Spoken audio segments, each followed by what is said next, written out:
Hi, இன்றைக்கி beetroot வச்சு சூப்பராக கூட்டு எப்படி செய்யலான்னு பார்க்கலாம். பொதுவாகவே பீட்ரூட் எல்லாருக்குமே அந்தளவுக்கு பிடிக்காது. ஆனால் எப்படி செஞ்சு கொடுங்க, கண்டிப்பாக சாப்பிடுவாங்க.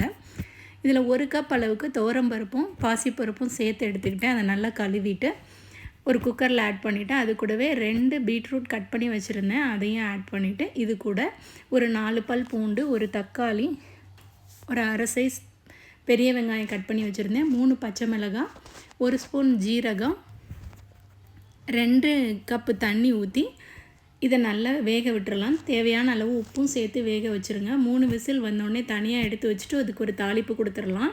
தாளிப்பு கரண்டியில் கொஞ்சமாக எண்ணெய் விட்டுட்டு கடுகு, உளுத்தம்பருப்பு, ஜீரகம், வெங்காயம், 2 காஞ்ச மிளகாய் கிள்ளி போட்டு நல்லா தாளித்து இதை கொட்டி இறக்கிட்டோன்னா சூப்பரான பீட்ரூட் கூட்டு ரெடி. இந்த வீடியோ பிடிச்சிருந்தால் லைக் பண்ணுங்கள், ஷேர் பண்ணுங்கள், சப்ஸ்கிரைப் பண்ணுங்கள். கண்டிப்பாக ட்ரை பண்ணி பாருங்கள். தேங்க்யூ.